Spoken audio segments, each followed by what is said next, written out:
नमस्कार दोस्तों, आप देख रहे हैं मिथिलेश एकेडमी। अगर आप यूपी टेट 2026 की तैयारी कर रहे हैं तो आज की ये वीडियो आपके लिए बहुत ज़्यादा महत्वपूर्ण होने वाली है, क्योंकि आज हम करने वाले हैं UP TET previous year questions.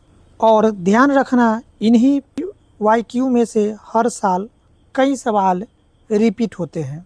यदि आपको यूपी टेट 2026 पास करना है तो आप 2011 से 2022 तक पूछे गए जितने भी प्रश्न हैं सिर्फ उतना को पढ़ लीजिए। आप आराम से यूपी टेट एग्ज़ाम को पास कर जाएंगे, क्योंकि यूपी टेट एग्ज़ाम में इतिहास गवाह है कि 30 से 40% क्वेश्चंस सीधे रिपीट होते हैं। और यदि आपको विश्वास नहीं है तो आप 2019 और 2022 का पेपर उठाकर देख लीजिएगा, मालूम हो जाएगा आपको कि कितने सवाल रिपीट किया हुआ है। यूपी टेट एग्ज़ाम निकालने का एक ही मंत्र है, प्रीवियस ईयर क्वेश्चंस। तो आज हम लोग प्रीवियस ईयर क्वेश्चंस को ही करने वाले हैं, और यह क्वेश्चंस है ईवीएस का, जो कि पूछा गया था यूपी टेट 2022 में। चलिए शुरुआत करते हैं पहला प्रश्न से। प्रश्न है, सर्वाधिक जैव विविधता पाई जाती है। ऑप्शन में दिया हुआ है फूलों की घाटी में, दोरांग घाटी में, शांत घाटी में, सुरमा घाटी में। सर्वाधिक जैव विविधता पाई जाती है आपका शांत घाटी में। केरल की शांत घाटी उष्णकटिबंधीय वर्षा वनों के लिए प्रसिद्ध है, जहां भारत की सर्वाधिक जैव विविधता पाई जाती है। तो सर्वाधिक जैव विविधता पाई जाती है कहाँ? तो फूलों की शांत घाटी में। कहाँ पर? शांत घाटी में। तो ऑप्शन जो है ना आपका करेक्ट आंसर होगा ऑप्शन 3, शांत घाटी में। और शांत घाटी, जिसको इंग्लिश में कहते हैं साइलेंट वैली, यह कहाँ है? तो यह है आपका केरल में। कहाँ पर है? केरल में है। ठीक है, तो इसका राइट आंसर होगा शांत घाटी। चलते हैं नेक्स्ट क्वेश्चंस की ओर। अगला प्रश्न है, एलपीजी के संदर्भ में क्या असत्य है? ऑप्शन है एक स्वच्छ ईंधन, मीथेन उत्सर्जन करने वाला, नीली ज्वाला से जलने वाला, उच्च ऊष्मीय मान। एलपीजी यह मीथेन उत्सर्जन करने वाला है। एलपीजी मुख्य रूप से प्रोपेन और ब्यूटेन का मिश्रण है। यह मीथेन उत्सर्जित नहीं करती है, जबकि यह एक स्वच्छ ईंधन है और नीली ज्वाला के साथ जलता है। तो हमको असत्य यहाँ से पूछा गया था हमसे कि एलपीजी के संदर्भ में कौन सा असत्य है। तो यह जो है ना, यह मीथेन उत्सर्जित नहीं करती है, और एलपीजी जो है यह आपका प्रोपेन और ब्यूटेन का मिश्रण है, और यह एक स्वच्छ ईंधन है और नीली ज्वाला के साथ जलता है। तो एलपीजी के संदर्भ में कौन असत्य है? तो ये जो है आपका मीथेन उत्सर्जन करने वाला, यह कथन जो है ना आपका असत्य है। ऑप्शन 2 करेक्ट आंसर होगा। यानी यह क्या है आपका? असत्य है। मीथेन उत्सर्जन करने वाला, यह मीथेन उत्सर्जन नहीं करता है। नीली ज्वाला से जलने वाला, यह तो सही है। उच्च ऊष्मीय मान, ये भी सही है। एक स्वच्छ ईंधन, ये भी सही है। तो कौन असत्य था? तो मीथेन उत्सर्जन करने वाला, यह आपका कथन क्या है? असत्य है। चलते हैं अगले क्वेश्चंस की ओर। प्रश्न है कि पारिस्थितिक तंत्र के घटक है। ऑप्शन दिया है पौधे तथा जंतु, उत्पादक, उपभोक्ता व अपघटक, उत्पादक व उपभोक्ता, जैविक तथा अजैविक पदार्थ। पारिस्थितिक तंत्र के घटक है आपका जैविक तथा अजैविक पदार्थ। किसी भी पारिस्थितिक तंत्र के दो मुख्य घटक होता है, जैविक और अजैविक। तो इसका करेक्ट आंसर होगा ऑप्शन 4, जैविक तथा अजैविक पदार्थ। अगला प्रश्न है, मकर रेखा है 23.5 डिग्री, 23 डिग्री दक्षिण, 23.5 डिग्री दक्षिण, 23.5 डिग्री उत्तर। तो मकर रेखा जो है यह आपका 23.5 डिग्री दक्षिण में है, भूमध्य रेखा के दक्षिण में 23.5 डिग्री अक्षांश को मकर रेखा कहा जाता है। उत्तर वाले को कर्क रेखा कहते हैं। ठीक है, दक्षिण वाले को मकर रेखा कहा जाता है और उत्तर वाले को कर्क रेखा कहा जाता है। तो मकर रेखा जो है आपका 23.5 डिग्री दक्षिण में स्थित है। ठीक है, मकर रेखा दक्षिणी गोलार्ध में है। ठीक है, 23.5 डिग्री। तो सही आंसर जो है आपका क्या होगा? ऑप्शन आपका थर्ड करेक्ट आंसर होगा, 23.5 डिग्री दक्षिण। अगला प्रश्न है, इकोसिस्टम शब्द का प्रयोग सर्वप्रथम किसने किया? ऑप्शन है doctor R.D. Mishra, doctor Whittaker, doctor Odum, doctor A.G. Tansley. Ecosystem शब्द का प्रयोग सर्वप्रथम किया था डॉक्टर A.G. टांसले।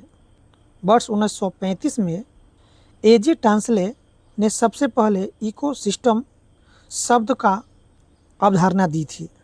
तो सही आंसर जो है आपका होगा option fourth, doctor A.G. Tansley. चलते हैं अगले प्रश्न की तरफ। अगला प्रश्न है, निम्न में से कहाँ आर्सेनिक द्वारा जल प्रदूषण सर्वाधिक है? ऑप्शन है उत्तर प्रदेश में, पश्चिम बंगाल में, बिहार में, मध्य प्रदेश में। आर्सेनिक द्वारा सबसे ज़्यादा जल प्रदूषण जो है यह है आपका पश्चिम बंगाल में। भारत में गंगा ब्रह्मपुत्र के मैदानी इलाकों विशेषकर पश्चिम बंगाल में भूजल में आर्सेनिक की मात्रा सबसे अधिक पाई जाती है, जो स्वास्थ्य के लिए हानिकारक है। तो सबसे ज़्यादा आर्सेनिक द्वारा जल प्रदूषण कहाँ है? पश्चिम बंगाल में है। तो ऑप्शन 2 करेक्ट आंसर होगा, पश्चिम बंगाल में। चलते हैं अगले प्रश्न की ओर। अगला प्रश्न है, भारत में पश्चिमी घाट के दक्कन शुष्क है क्योंकि? ऑप्शन है निम्न ताप प्रभाव है, दाब प्रभाव है, रेन शैडो प्रभाव है, उच्च तुंगता प्रभाव है। देखिए, भारत में पश्चिमी घाट के दक्कन शुष्क है। इसका कारण है कि पश्चिमी घाट के पूर्वी ढलान वृष्टि छाया क्षेत्र में है, जहां पहुंचते पहुंचते मानसूनी हवा की नमी जो है ना ख़त्म हो जाती है। तो इसका करेक्ट आंसर होगा रेन शैडो प्रभाव। ऑप्शन थर्ड करेक्ट आंसर होगा। अगला प्रश्न है, वन्य जीव सुरक्षा अधिनियम पारित किया गया था? ऑप्शन है 1960 ईस्वी में, 1975 में, 1972 में, 1962 में। तो याद रखिएगा, वन्य जीव सुरक्षा अधिनियम पारित किया गया था 1972 में। भारत सरकार ने अवैध शिकार और वन्य जीवों के व्यापार को रोकने के लिए वन्य जीव अधिनियम 1972 लागू किया था। तो इसका करेक्ट आंसर होगा ऑप्शन 3, 1972 ईस्वी में। अगला प्रश्न है, वायुमंडल की ऊपरी सीमा पर प्रति इकाई क्षेत्र में प्राप्त होने वाली सौर विकिरण कहलाती है? ऑप्शन है सूर्य ताप, ऊष्मा बजट, सौर स्थिरांक, सौर ऊर्जा। वायुमंडल की ऊपरी सीमा पर प्रति इकाई क्षेत्र में प्राप्त होने वाली सौर विकिरण जो है यह आपका सौर स्थिरांक कहलाता है। सौर स्थिरांक वह ऊर्जा है जो वायुमंडल की बाहरी सीमा पर सूर्य की किरणें के लंबवत प्रति इकाई क्षेत्र प्राप्त होती है। तो सही ऑप्शन होगा ऑप्शन थर्ड, सौर स्थिरांक। चलते हैं अगले प्रश्न की ओर। प्रश्न है, किस देश के संविधान से मौलिक कर्तव्य लिया गया है? ऑप्शन है जर्मनी,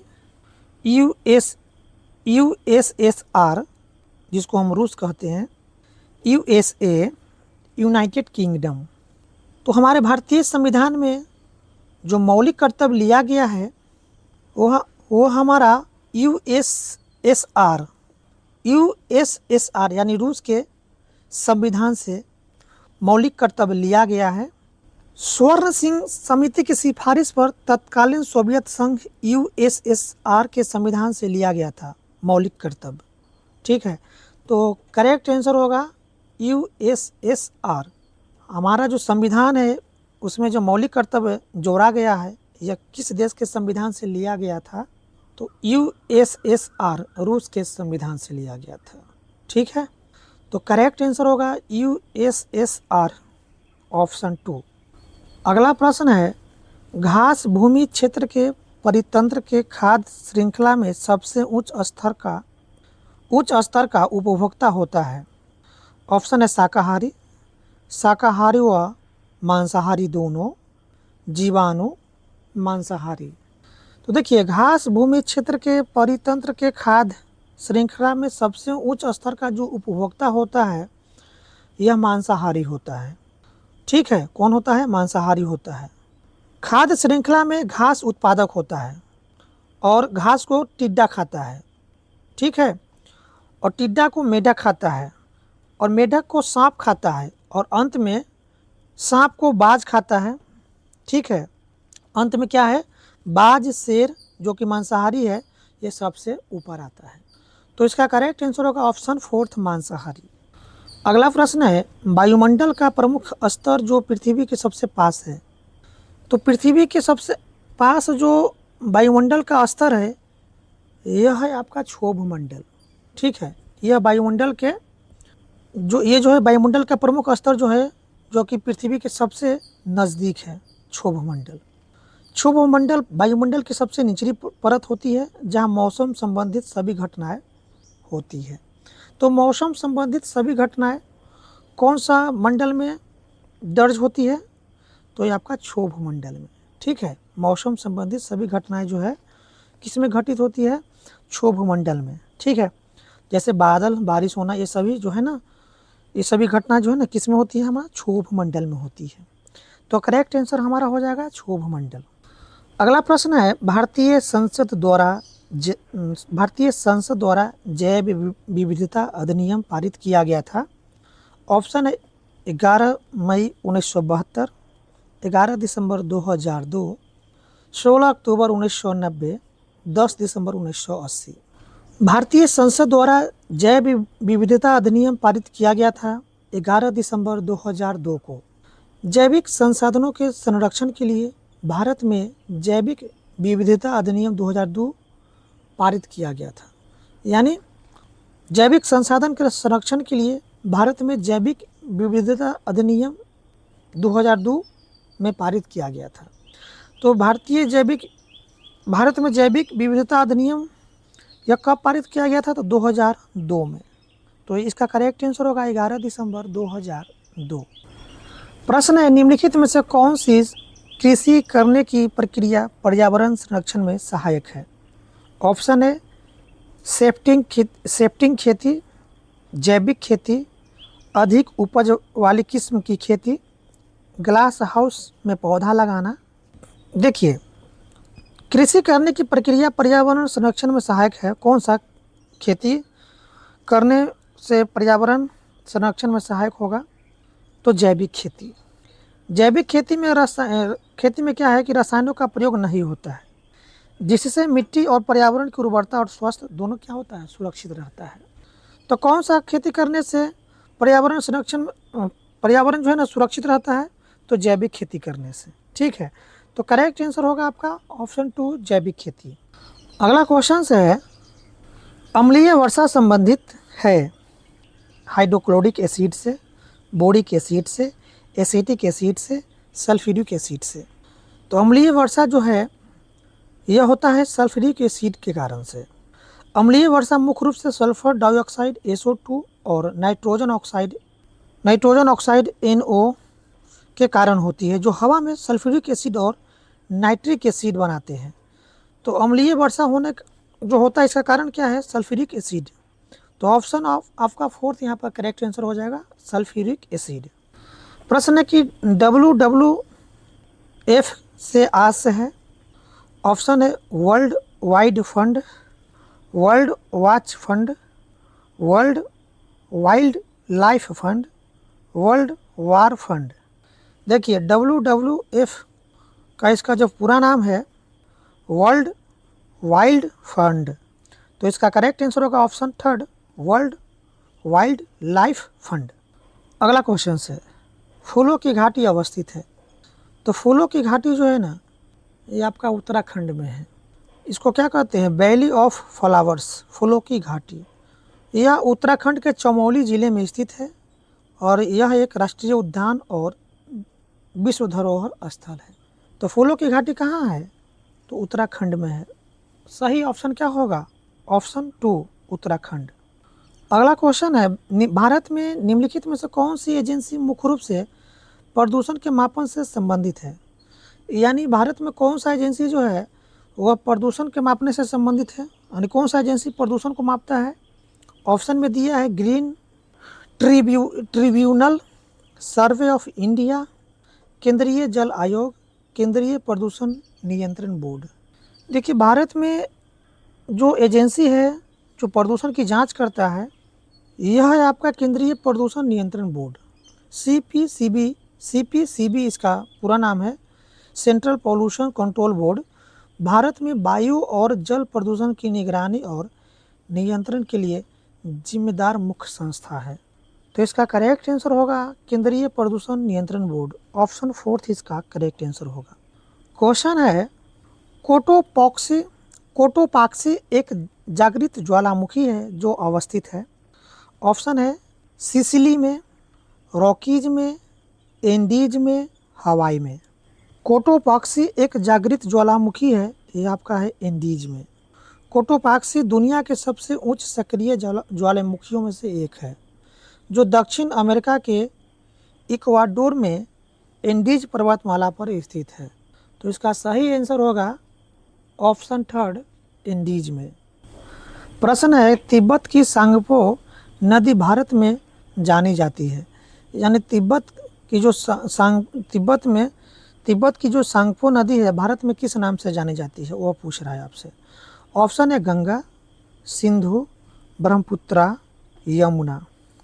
देखिए, तिब्बत की जो सांगपो नदी है भारत में ब्रह्मपुत्रा नाम से जानी जाती है, यानी भारत में इसको कहते हैं ब्रह्मपुत्रा और तिब्बत में इसे कहा जाता है सांगपो। तो ब्रह्मपुत्र नदी तिब्बत में सांगपो के नाम से बहती है, यानी सांगपो के नाम से जानी जाती है। और भारत के अरुणाचल प्रदेश प्रवेश करने पर इसे दिहांग और असम में ब्रह्मपुत्र कहा जाता है।